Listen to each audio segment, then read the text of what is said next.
오늘 아침 경기 성남시 분당선 순회역 에스컬레이터가 역주행했습니다. 이 사고로 3명이 크게 다치는 등 모두 14명이 부상을 입고 병원으로 옮겨졌습니다. 한국노총이 노사정 대화 중단에 이어 대정부 투쟁을 선언했습니다. 산하 최대 산별위원장과 사무처장에 대한 진압과 구속은 한국노총을 대화 상대로 인정한다면 일어날 수 없는 폭거라고 주장했습니다. 이래경 전 민주당 혁신위원장 사퇴와 관련한 이재명 대표의 책임론을 두고서 더불어민주당에서는 여진이 이어지고 있습니다. 국민의힘은 천안함장 비난 발언으로 논란을 빚었던 민주당 권칠승 수석 대변인을 국회 윤리특위에 제소했습니다. 대검찰청과 경찰청, 국토교통부가 범정부 전세 사기 특별 단속을 벌여 약 1,000명을 수사 의뢰했습니다. 피해 임차인 가운데 2030 청년층이 61.3%를 차지했습니다. 더 뉴스 이어갑니다. 출근 시간대에 분당선 순회역에서 에스컬레이터 역주행 사고가 나 14명이 다쳤습니다. 오늘 아침 8시 20분쯤 경기 성남시 분당선 순회역 2번 출구의 상행 에스컬레이터가 반대 방향으로 갑자기 움직였습니다. 이 사고로 3명이 크게 다치는 등 모두 14명이 부상을 입고 병원으로 옮겨진 가운데 생명에는 지장이 있는 사람은 없는 것으로 전해졌습니다. 코레일은 오동작한 에스컬레이터는 지난달과 지난해 각각 보수업체와 한국승강기안전공단이 실시한 검사에서 모두 이상 없음 판정을 받았다고 했습니다. 지하철 사법경찰대와 한국승강기안전공단은 현장 분석 결과 등을 토대로 사고 원인을 조사하고 있습니다. 국토교통부는 에스컬레이터 역주행 사고와 관련해 안전관리와 법 준수 여부 등을 철저히 조사하겠다고 밝혔습니다. 에스컬레이터 점검 방법과 유지보수 주기의 준수 여부 등이 조사 대상입니다. 철도시설 유지보수 적절성과 철도안전법 위반 여부 등도 들여다봅니다.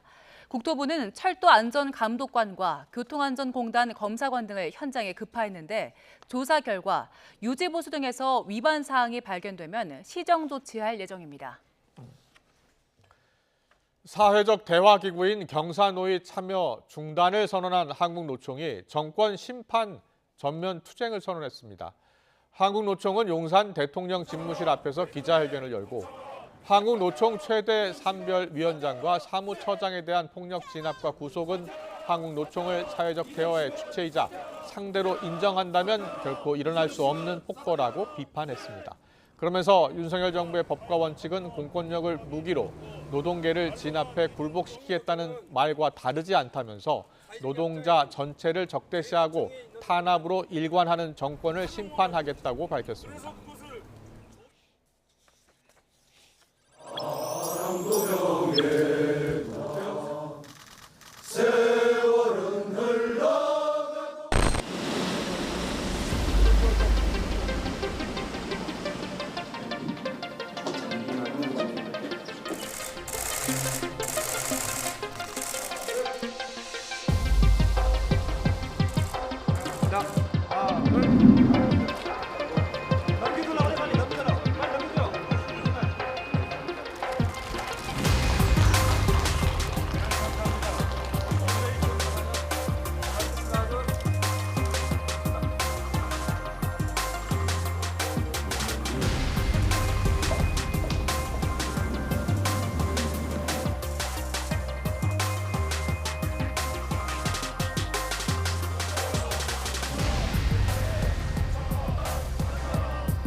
김의철 KBS 사장이 TV 수신료 분리징수 도입 방침에 반발하면서 대통령실이 이를 철회하는 즉시에 사장직에서 물러나겠다고 밝혔습니다.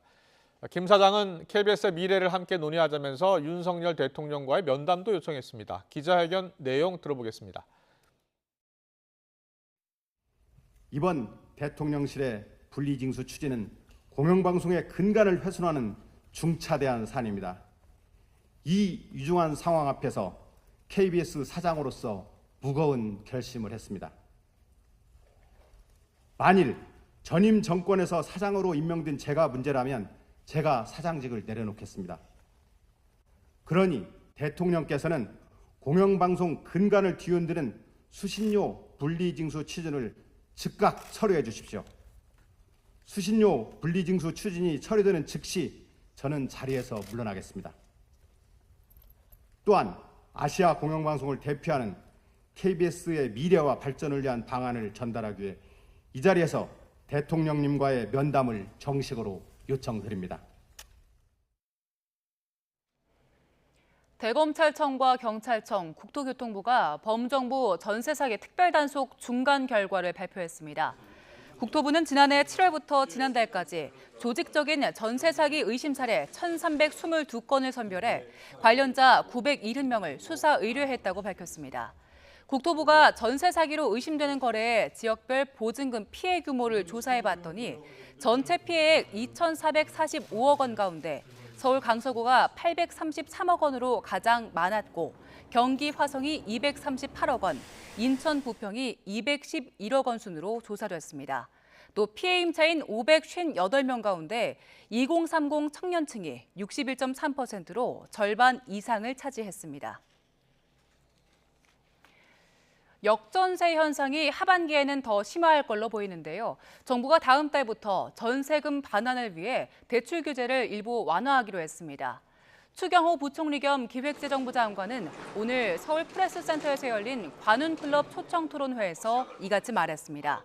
주 부총리는 전세금 반환 목적에 한해 총부채 원리금 상환 비율, DSR 규제를 조금 완화하는 방안을 늦어도 7월부터 시행하는 방안을 검토하고 있다고 말했습니다. 이어 새로 전세를 들어오는 분이 불안하지 않도록 하는 장치까지 함께 마련할 거라고 덧붙였습니다. 올해 철근이나 시멘트 같은 원자재 가격이 크게 오르면서 조합과 시공사 간 공사비 증액 분쟁을 겪는 곳이 늘고 있습니다. 절충안을 찾지 못해서 입주가 늦어지거나 시공사가 교체되는 경우도 빈번합니다. 윤혜리 기자의 보도입니다. 서울 서초구에 있는 재건축 단지 공사 현장입니다. 건물 하단 지지대를 세우는 데 필요한 철골빈 가격이 재작년보다 30% 넘게 올랐습니다. 하루가 다르게 치솟는 자재값을 감당하기 어려워지자 시공사는 지난해 말 조합에 공사비 4,700억 원을 올려달라고 요구했습니다. 최근 원자재 가격 등 물가 상승과 금리 상승, 노조 이슈 및 파업으로 인한 공기 부족 등 건설사들의 원가 상승 요인만 계속 늘어나고 있는 힘든 상황이다 보니 불가피하게 공사비 증액을 요청하고 있습니다. 하지만 조합은 애초 계약 사항과 다르고 추가 분담금 부담이 커져 받아들이기 어렵다고 주장합니다. 물가 인상이라든가 이제 금융 비용에 관한 거는 그 계약서에 명시가 반영을 안 하는 거로 돼 있었기 때문에 그거는 아니다 이렇게 답을 하고 대신 그 공사비 그 순수 공사비에 그 인상되는 부분은 정해진 규정인 이제 한국부동산원의 검증을 받아 가지고 정리를 하자 이렇게 그 돼 있는 상태입니다. 조합은 시공사가 요구한 추가 공사비가 적정한지 따져보기 위해 부동산원에 검증을 의뢰한 상황입니다. 원자재 값과 인건비가 크게 오르면서 조합과 시공사 간 공사비 증액 문제를 두고 곳곳에서 갈등을 빚는 공사 현장이 늘어나고 있습니다. 서울 서초구에 있는 또 다른 재건축 단지도 시공사가 오는 8월 말 입주를 앞두고 추가 공사비 1,500억 원가량을 요구했습니다. 조합과 공사비 협상을 진행하고 있지만 최악의 경우에는 입주가 지연될 수도 있습니다. 이 밖에도 경기 양주와 성남 등 공사 현장 곳곳에서 절충안을 찾지 못해 시공사가 교체되는 곳도 속출하고 있습니다. 시공사는 러시아와 우크라이나 전쟁 이후 시멘트와 골재, 철근 등 원자재 값이 급등하면서 공사비 증액이 불가피하다는 입장입니다. 실제로 주거용 건물 건설 공사비 지수는 최근 2년 만에 20% 넘게 올랐습니다. 매년 공사비 분쟁도 늘면서 올해 5월까지 부동산원에 접수된 공사비 검증 의뢰 건수만 11건에 달합니다. 원자재값 상승으로 시공사의 공사비 부담이 늘수록 분양가도 함께 오를 수밖에 없다는 우려가 커지고 있습니다. YTN 윤혜리입니다. 유명 오토바이 공식 판매점이 구매자에게 대금 선지급을 유도한 뒤 차량 인도나 환불을 미루고 있다는 제보가 왔습니다. 피해를 호소하는 사람들은 돈만 떼이면 어쩌나 밤잠을 설치고 있는데 본사 측은 해당 판매점과 최근 계약을 해지했으니 알아서 해결하라고 안내하고 있습니다. 제보는 와의 양동훈 기자입니다. 지난해 11월 A씨는 오토바이를 사려고 충남 지역 혼다 공식 판매점을 찾아갔습니다. 오토바이 값을 전액 현금 결제했고 이후 신형 블랙박스와 최신 모델 변경 비용까지 모두 2천여만 원을 냈습니다. 대리점 측이 대금을 먼저 다 내면 취등록세 지원 등 혜택을 주겠다고 해서 그렇게 했다는 겁니다. 하지만 오토바이 인도는 차일피일 미뤄졌고 자신 같은 처지인 사람이 많아 피해자 단체 채팅방까지 생긴 사실을 알게 됐습니다.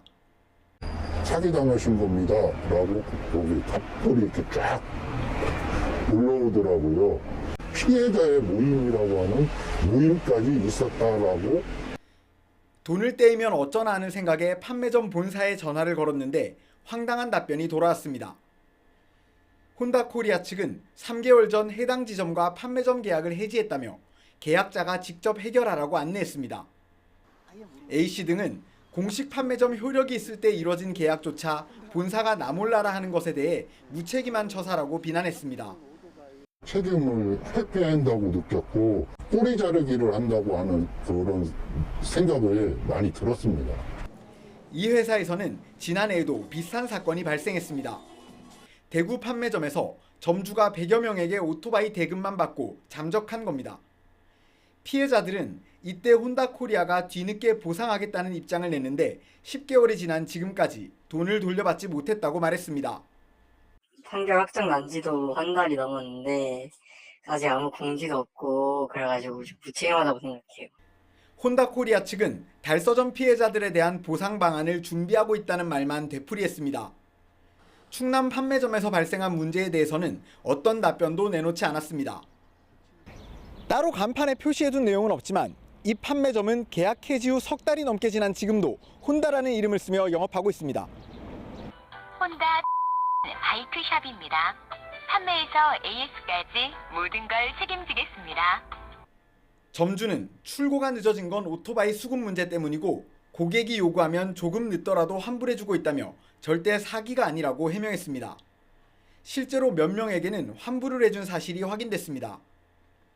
하지만 경찰은 해당 지점에 대해 고소장 여러 건이 접수됐다며 사기 혐의에 대한 수사에 착수했다고 밝혔습니다. YTN 양동훈입니다. 북대서양 조약기구 나토 회원국들이 우크라이나 댐이 파괴된 것과 관련해 긴급 논의를 하기로 했다고 나토가 밝혔습니다. 옌스 스톨텐베르그 나토 사무총장은 드미트로 쿨레바 우크라이나 외무장관과 댐 파괴로 인한 피해 상황을 얘기했다면서 8일 쿨레바 외무장관과 나토 회원국 대사들 간 화상회의를 주재할 거라고 밝혔습니다.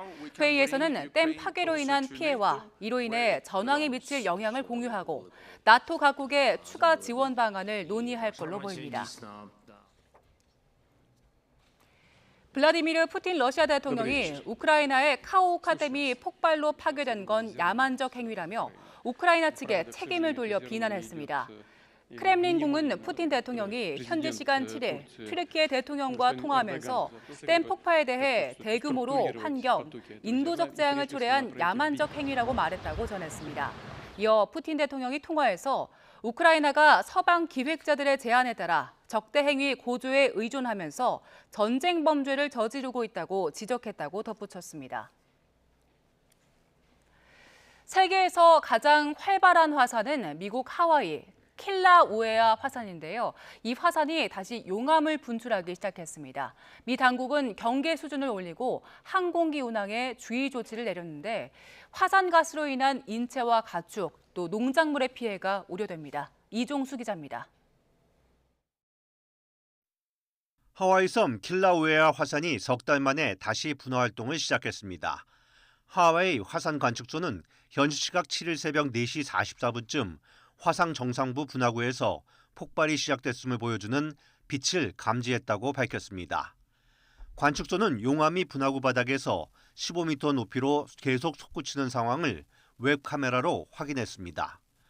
화산 활동이 분화구에서만 이루어지고 있지만 경계 수준을 주의에서 경고로 상향 조정했습니다. 항공 기상 코드는 황색에서 적색으로 최고 등급까지 높였습니다. 관측소는 킬라우에아 화산이 인구 집중 지역인 호놀룰루에서 350km가량 떨어져 있어 영향은 제한적으로 받습니다. 하지만 독성 물질이 포함된 화산가스와 분진으로 인체와 가축, 농작물들에 피해를 줄 수 있다며 주의를 당부했습니다. 킬라우에아 화산은 세계에서 가장 활발한 화산 가운데 하나로 가장 최근 분화는 올해 1월부터 3월 초까지 61일간이었습니다.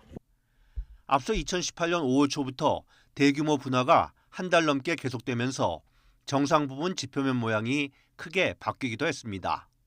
And the overlook vent itself within the crater has grown from about 12 acres to more than 100 acres as a result of the explosions.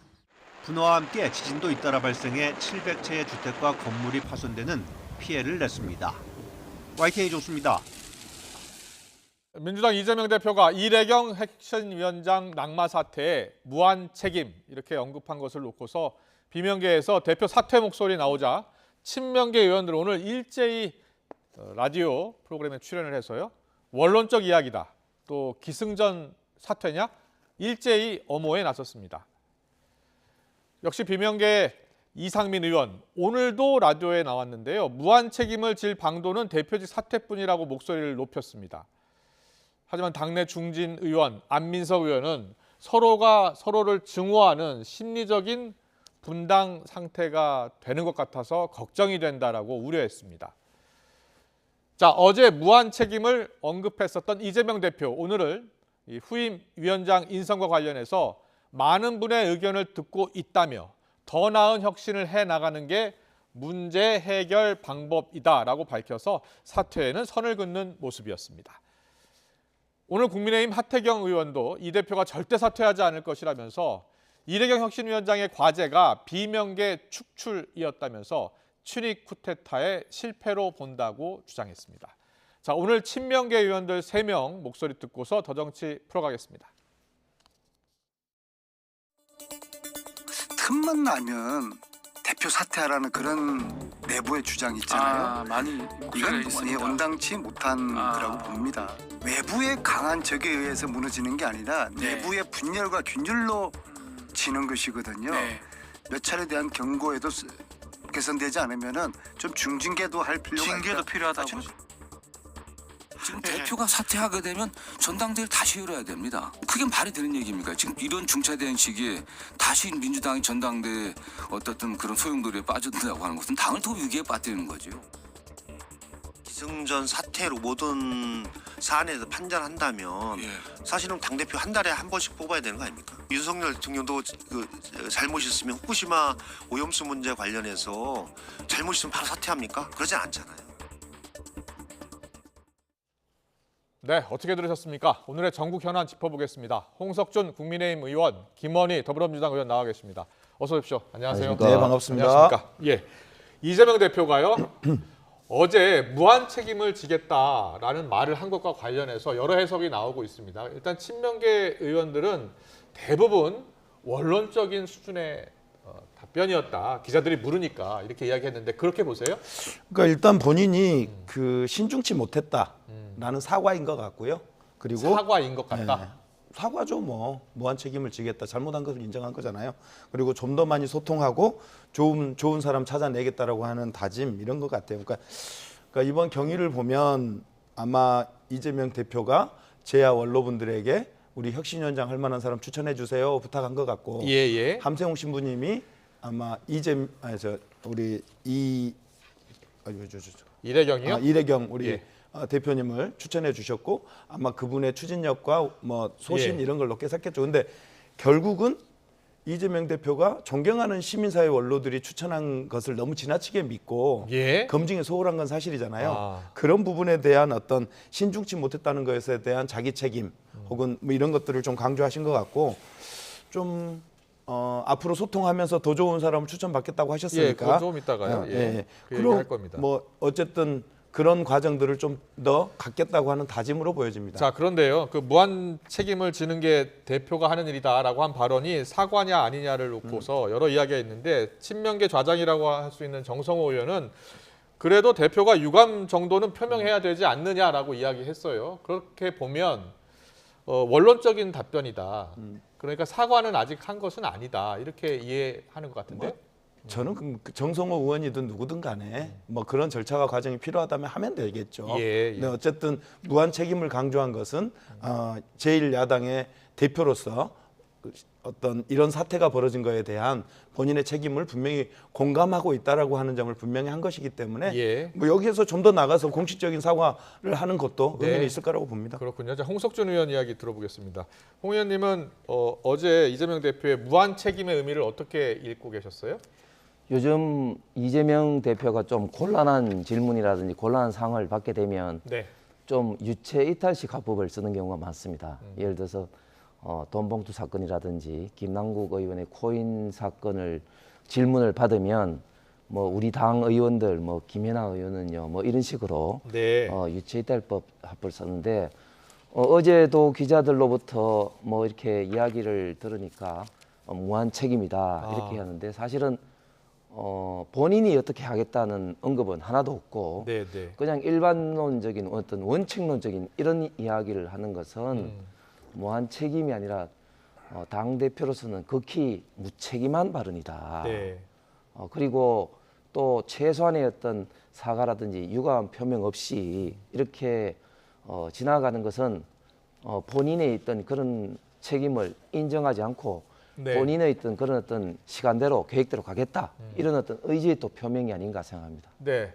그런데 하태경 의원 같은 경우에는 이제 이 대표는 사퇴하지 않을 가능성이 높다, 사퇴하지 않을 것이다라고 이야기를 했고, 그리고 이재명 대표가 친위 쿠데타를 하려고 했던 것 아니냐라고 주장을 하고 있습니다. 그런데요, 이재명 대표 사퇴를 비명계에서 이제 주장하는 분들이 있잖아요. 근데 실제로 만약에 사퇴를 하면 그 다음에 비대위원장 체제 또 이 비상체제로 돌입하려면 다시 또 당대표 선거를 치러야 한다라는 이야기 나오잖아요. 맞습니까? 그렇습니다. 비대위 체제를 1년 이상 끌고 갈 수는 없잖아요. 예. 지금 아마 제 기억으로는 8월에 전당대회를 했으니까 임기가 당대표 임기가 2년이고 네. 지금 현재가 6월이니까 1년 이상 임기가 남았잖아요. 예. 그러면 비대위 체제로 끌고 가기에는 너무 긴 시간이잖아요. 그렇군요. 그러면 정상적인 지도 체제를 갖추려면 전당대회 말고는 지금 당헌 당규상 없으니까 예. 전당대회밖에 없죠. 그럼 비명계 일각에서 사퇴 주장하는 이유는 어디에 있는 거라고 보세요?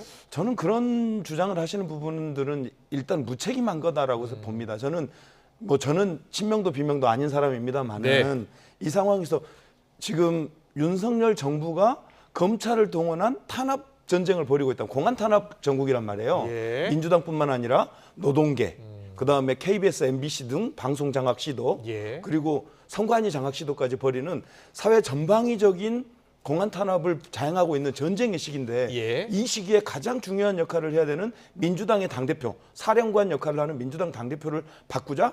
이건 전쟁 중에 사령관을 바꾸지 않는다는 가장 기본적인 원칙을 어기는 것이죠. 네. 그래서 저는 그런 주장은 옳지 않다 이렇게 보고 있습니다. 알겠습니다. 홍석준 의원님은 어떻게 전망하세요? 이재명 대표의 성격상 예. 그리고 또 지금까지 어떤 그런 과정, 특히 네. 이재명 대표가 대표직을 벗었을 때 했던 사법 리스크를 온몸으로 맞아야 되지 않습니까? 그렇기 예. 때문에 제가 볼 때도 절대적으로 이재명 대표는 당 대표를 그렇게 쉽게 사퇴하지 않을 거다 그렇게 생각을 합니다. 김원희 의원은 당내 상황상 사퇴하기도 어려운 상황이다라는 이야기하고 있고 그 전국도 지금 상황상도 그렇습니다. 사퇴 절대 할 수 없다 그런 상황이다라는 지금 이야기를 국면은 했습니다. 이재명 당대표를 중심으로 윤석열 정부의 공안 탄압에 맞서 싸워 승리하라라는 네. 요구가 저는 우리 민주당 지지자들의 요구라고 생각하고 있습니다. 그렇군요. 자, 그런데요. 그래서 기자들이 또 물었습니다. 오늘 이재명 대표한테요. 이재명 대표가 이렇게 이야기했습니다. 이재명 대표 이야기 듣고 갈까요?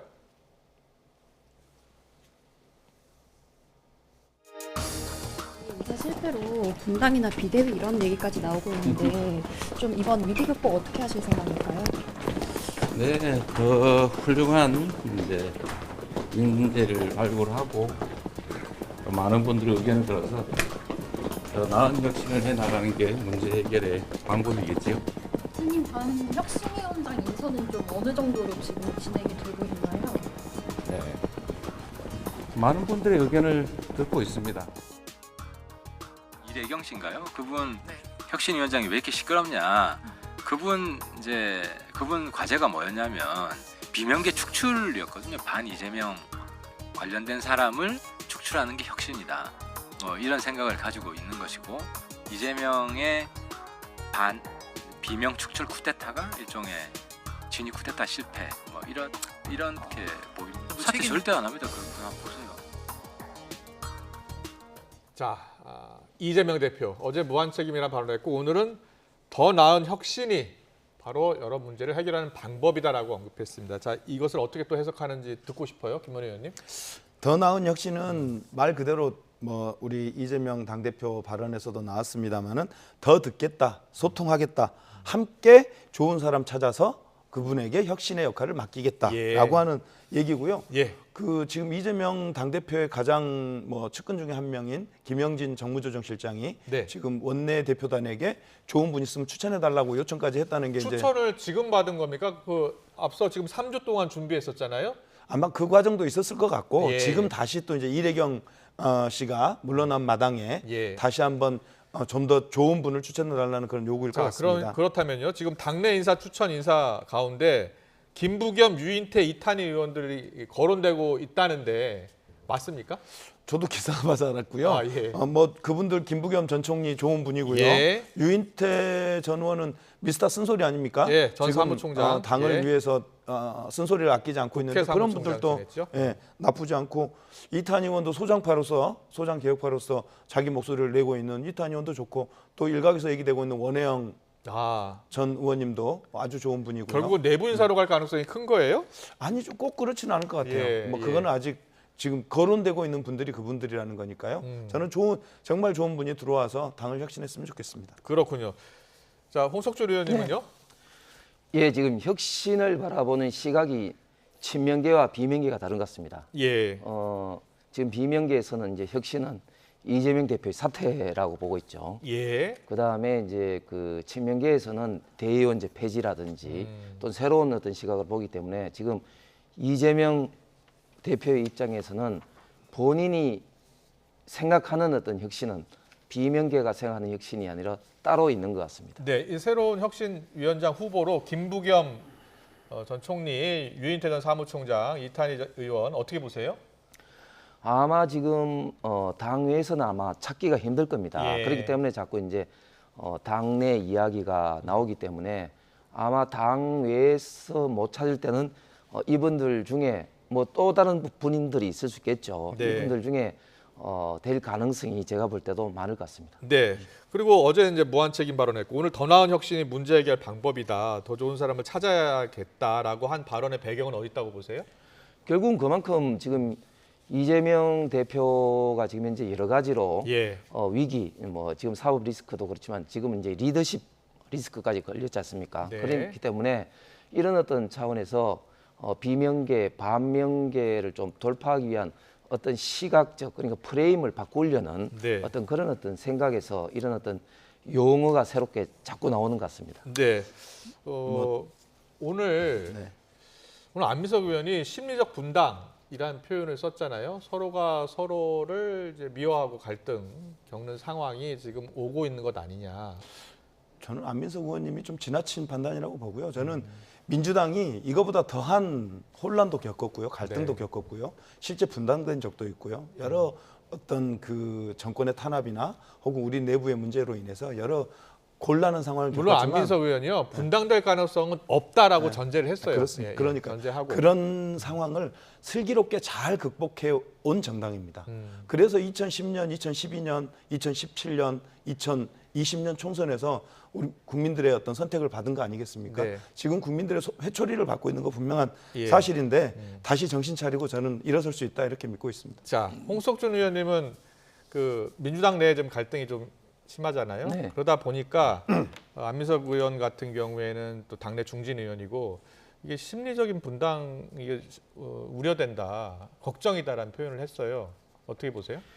제가 볼 때도 그 민주당이 지금 굉장히 많이 갈등을 겪고 있지 않습니까? 특히 이제 6월 달에 지금 이낙연 대표까지 이제 오게 되면 네. 사실은 이제 분당의 가능성도 배제할 수 없다. 그러나 또 민주당은 또 그 이후에 또 결합도 사실 잘하는 당이죠. 그렇기 때문에 앞으로의 어떤 가능성, 특히 이제 총선 전에 어떻게 될 거냐 이런 어떤 측면에서는 과거 사례 봤을 때는 굉장히 지금 안민석 의원처럼 어떤 심리적 어떤 분당 어떤 가능성이 실현화될 수도 있다 이렇게 좀 생각이 듭니다. 보통 여당은 야당의 분당 가능성, 야당은 또 여당의 분당 가능성 이야기 많이 하는데 사실은 여당도 지금 친윤과 비윤과 갈등이 심각하잖아요.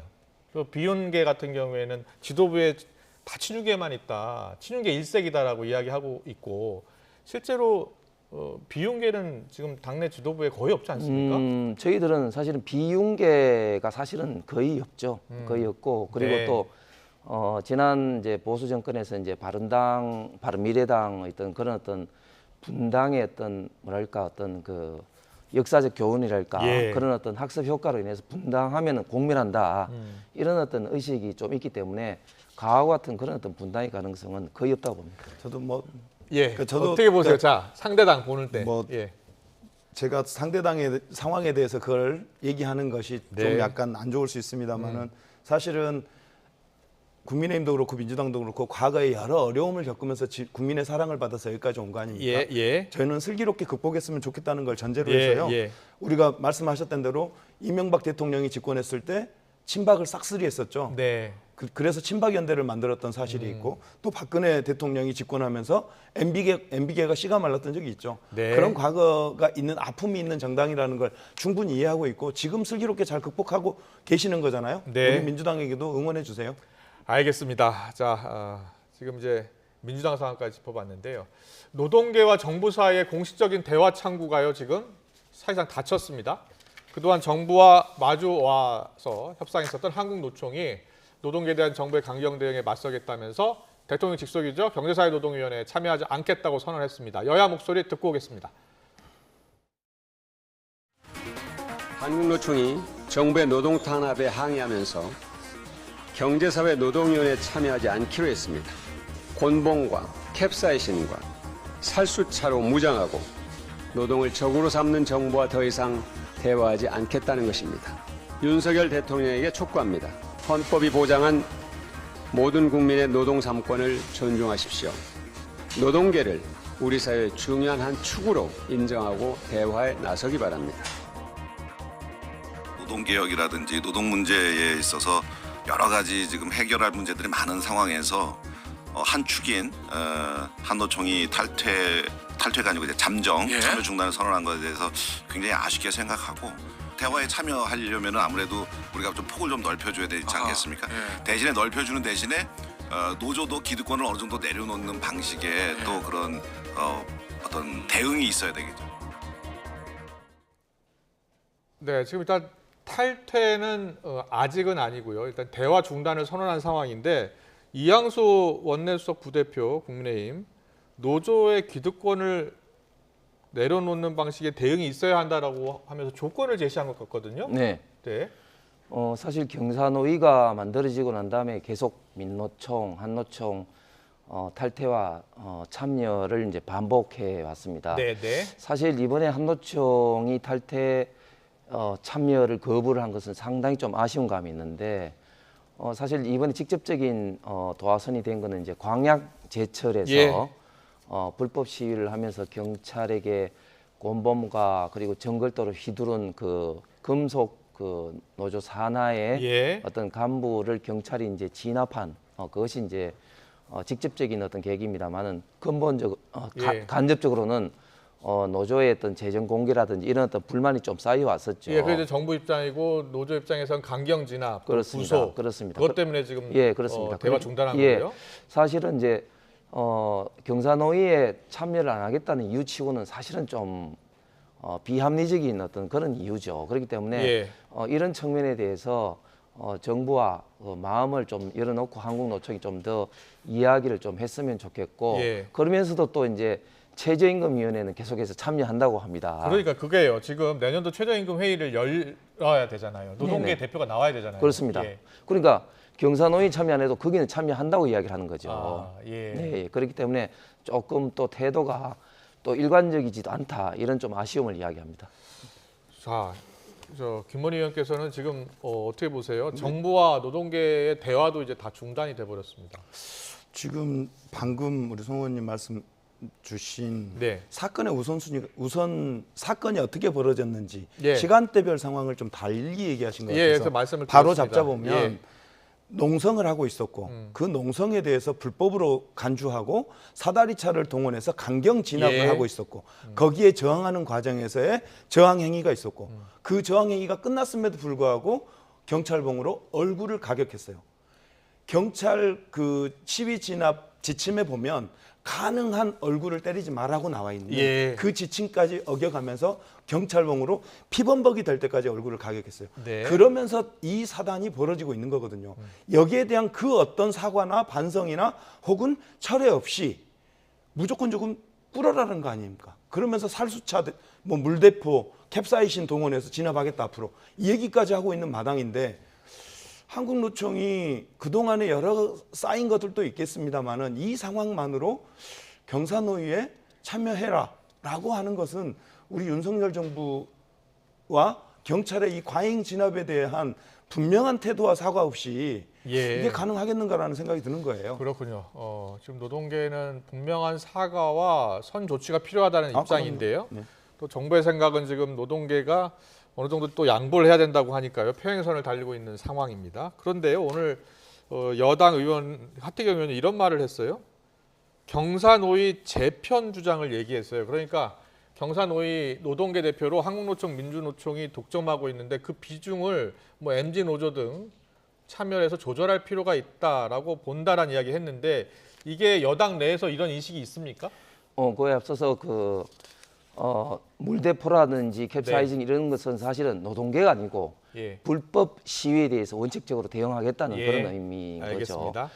그다음에 말씀하신 지금 현재 그 한노총이 이제 조합원이 한 123만 명 정도 됩니다. 예. 그리고 민노총이 121만 명. 그래서 예. 우리나라 전체 노조 가입률이 한 14% 가까이 됩니다. 그렇군요. 예, 그렇기 때문에 사실은 이제 경사노위를 구성을 했을 때는 결국은 이제 그 두 개 노총이 대표적인 단체는 맞았습니다만 예. 지금은 MG 노조라든지 새로운 어떤 노조가 많이 생겼습니다. 그리고 그 비중도 무시 못할 수준입니다. 예, 그렇기 때문에 예. 앞으로는 노동계의 입장을 정확하게 반영하기 위해서는 예. 한노총과 민노총으로만 경사노위를 구성하는 것은 정부 이거는 여당의 비합리적이다. 정부 여당이 생각하고 있는 아이디어예요? 이거는 뭐 예. 정부 여당 이전에 이 분야의 전문가들이나 많은 노동자 단체들이 또 주장하는 바입니다. 네. 그러니까 저는 걱정인 거예요.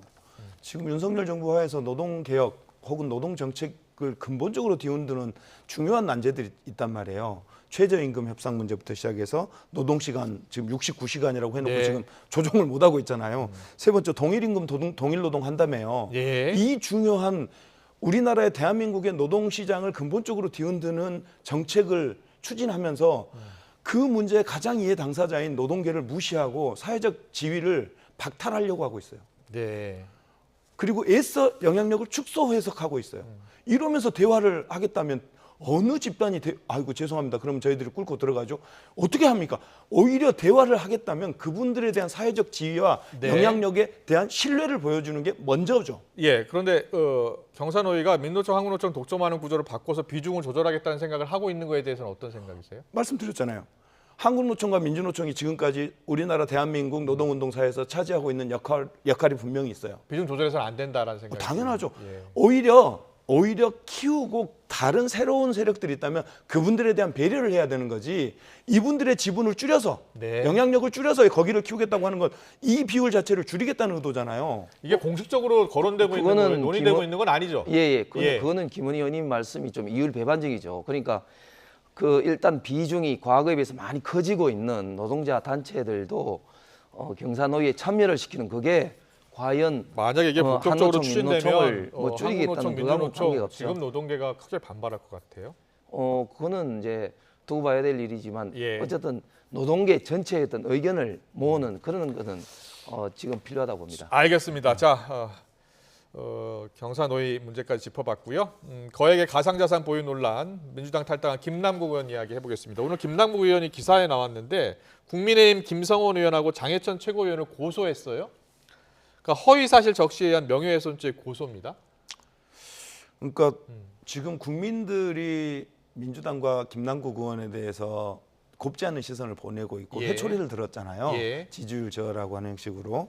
그럼 그게 이유가 뭐냐? 그럼 국회의원 신분에 맞지 않는 과도한 코인 투자에 대한 예. 그 행태에 대한 국민들의 불만이란 말이죠. 그런 상황에서 코인 투자가 무슨 합법적이냐 불합법적이냐 이런 여부를 떠나서 지금은 국민 눈높이에 맞춰서 자숙해야 될 텐데 네. 좀 왜냐하면 국민들의 화가 덜 풀렸잖아요. 예. 근데 지금 오늘 그런 행태는 좀 신중하지 못한 거 아니냐, 좀 더 자숙해야 되는 거 아니냐 예. 이런 아쉬움이 남습니다. 그렇게 보시는군요. 홍석준 의원님은요? 네, 김은희 의원 말씀이 맞는 게 사실 김남국 의원은 지금 어떤 이야기를 해도 국민적인 어떻게 보면 화만 불러일으킬 뿐입니다. 특히 또 뭐 고소를 하겠다고 했는데 어떤 측면이 지금 김성원 의원이라든지 장해찬 예. 최고가 말한 것이 명예훼손 이런 구체적인 적시도 없이 이야기를 하고 있습니다. 그렇기 예. 때문에 이런 어떤 사안은 오히려 김남국 의원뿐만 아니라 민주당에도 굉장히 국민적인 분노만 더 일으킬 그런 어떤 행동인 것 같습니다. 김남국 의원은요, 사실 이번에 고소하게 된 배경에 대해서 이렇게 설명하고 있습니다. 터무니없는 주장을 계속 반복해서 고소를 결심했다. 자신은 어떠한 불법 위법도 없었고 조사 성실히 임할 것이다. 이렇게 이야기했거든요.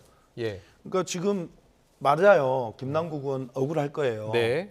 저게 본인의 주장이 사실이라면 예. 터무니없는 주장이고 자기는 불법한 게 없다라는 게 사실이라면 윤리위가 지금 제소돼 있는 상태니까 성실히 임해서 예. 진실을 밝히고 그 뒤에 다들 고소를 하든 고발을 하든 바로 잡으면 될 일입니다. 네, 지금은 좀 자숙해야 되는 것 같아요. 장해찬 의원, 지금 국민의힘 최고위원인데요.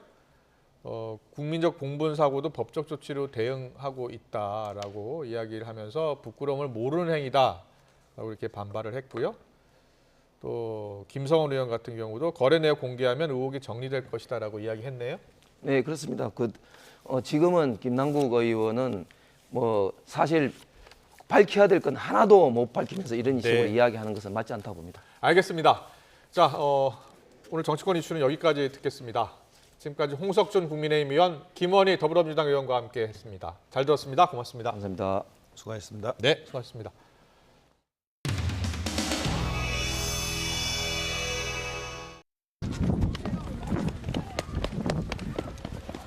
앞에 유족들 계신데 하실 뒤에 유족분들 계신데 하실 말씀 없으세요?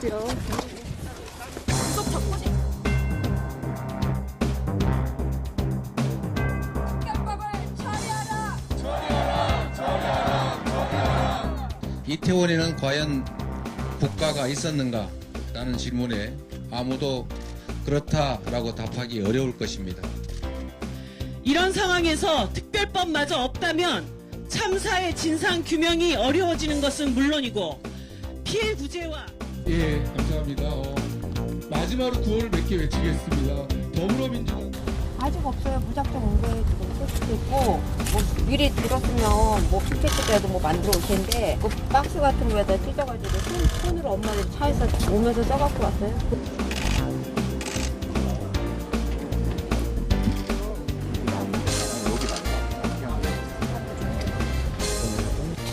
업무 복귀 바로 하실 건가요? 업무 복귀 바로 하실 건가요? 그 법정에 증인으로 출석할 용산구청 직원들 선생님 나오세요. 경찰이 왜 가려요? 이쪽 계시는데 한 말씀만 해주시죠.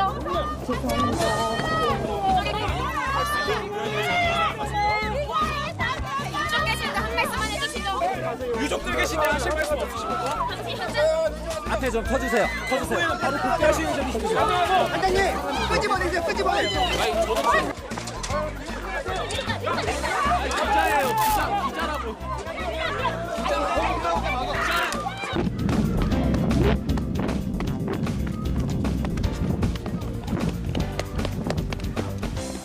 앞에 유족들 계신데 뒤에 유족분들 계신데 하실 말씀 없으세요? 네가 내 새끼 지웠는데 그냥 바꾸놈이나 남자냐고 정신질환 우려 호소하셨는데 업무 복귀는 바로 하십니까? 문 열어. 당시 참사에 책임 없다고 생각하십니까? 한 말씀만 해주세요.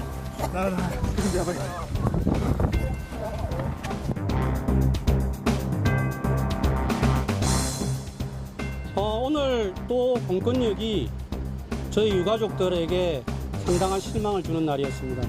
심리적인 트라우마나 정신질환 관련 부분을 이야기했는데 거기에 대해서 좀 어떻게 생각하십니까? 저희가 그 부분을 제일 분노하게 생각하는 지점입니다. 트라우마란 그 사람이 겪는 트라우마가 대체 어떤 트라우마인지 저는 묻고 싶습니다. 자식을 보낸 유가족들보다 더 큰 트라우마를 앓고 있는지 과연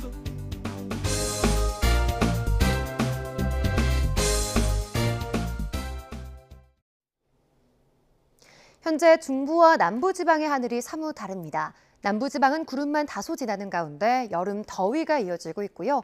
중부지방은 곳곳으로 비가 내리고 있습니다. 지금은 빗줄기가 약하고 잠시 소강 상태를 보이는 곳이 많지만 저녁 무렵부터 다시 강한 비구름이 유입되겠고요. 내일 새벽까지 중부지방을 중심으로 요란한 비가 내리겠습니다. 그 사이 수도권 많은 곳에 60mm 이상, 영서와 충북 북부에도 최고 50mm의 비가 내리겠고요. 그 밖에 중부와 경북 북서부에는 5에서 20mm, 호남 지방도 새벽 한때 5mm 안팎의 비가 오겠습니다. 특히 오늘 밤부터 내일 새벽 사이 수도권과 영서 지방에는 시간당 20에서 30mm의 국지성 호우가 쏟아지겠고 돌풍과 벼락 그리고 우박까지 동반될 것으로 예상됩니다. 늦은 시간 밖에 계실 분들은 안전사고에 주의해 주시고요. 시설물 피해가 없도록 대비 잘 해주시기 바랍니다. 내일 비가 그친 뒤 오전부터는 점차 맑은 하늘이 드러나겠습니다. 아침 기온은 서울 18도, 대전과 광주는 19도로 오늘과 비슷하겠습니다.